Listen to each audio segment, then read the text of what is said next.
Hello, and welcome to Principles of Macroeconomics. This is Module 4.1b, and today we're going to start talking about money and the Federal Reserve. So what is money? We use it all the time. It's in our pockets, it's in our bank accounts, but really, what is it? Money is a set of assets that people regularly use to buy goods and services in our economy. For an asset to be considered money, it needs to satisfy three qualities. The first is that it needs to serve the purpose of a medium of exchange. In other words, people need to be able to use the asset as a way to exchange for goods and services.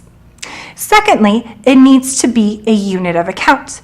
We should be able to use the asset or money to be able to assign a value to any good or service. In other words, if you think about anything that you buy in the store, the unit of account that we use is the number of dollars that you would need to purchase that item. And lastly, it needs to be a store of value, so that we should be able to use the asset or money to compare the value of goods or services across time. So we use money as a way to understand how much something was worth 10 years ago, how much is it worth today, and how much is it going to be worth 10 years from now. There are two types of money that have been historically used throughout the world. The first is what we call commodity money.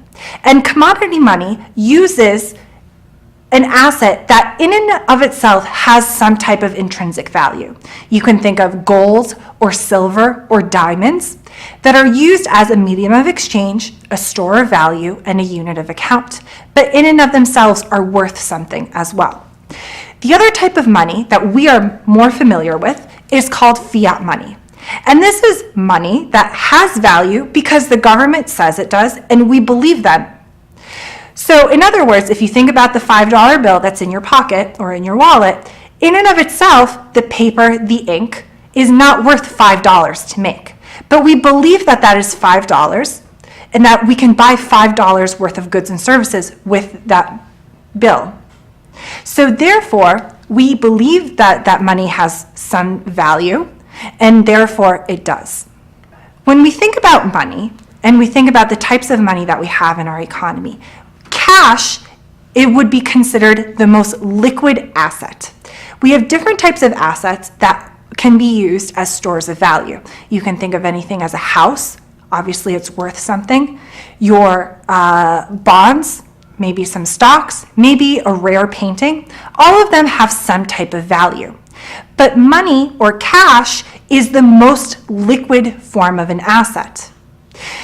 What does this mean? Well, it is most readily and easily available to be used in exchange for another good or service.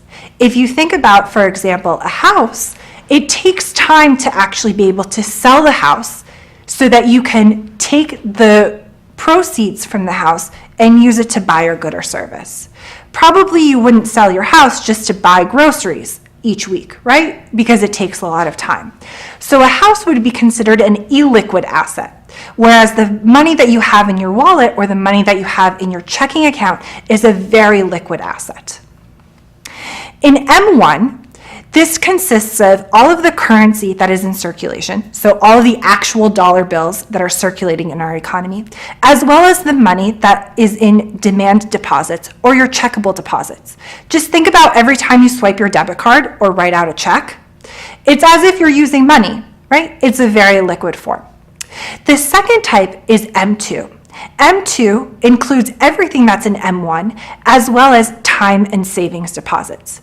Time and savings deposits are slightly less liquid than what we have in M1. Now, who controls the money supply?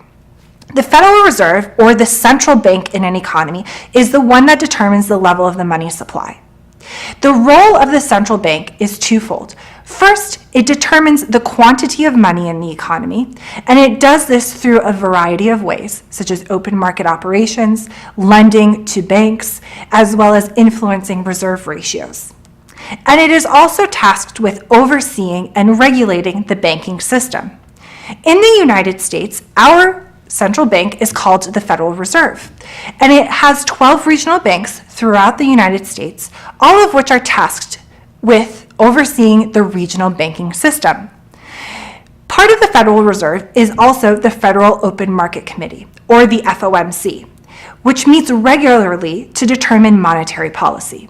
Specifically, it meets to determine what the money supply should be in our economy and to determine interest rates. If you've paid attention to the news over the course of the last few years, you know that this is one of the big debates that is happening. When will the Federal Reserve increase interest rates?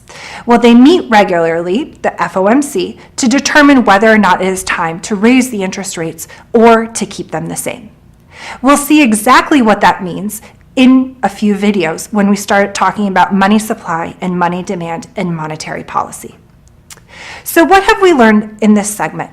Well, we've learned about what is money, the forms of money, and how we specify money supply in our economy.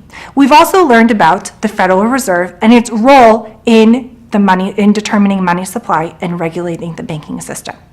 Thanks so much for joining me. This is Module 4.1b about money supply, money, and the Federal Reserve System.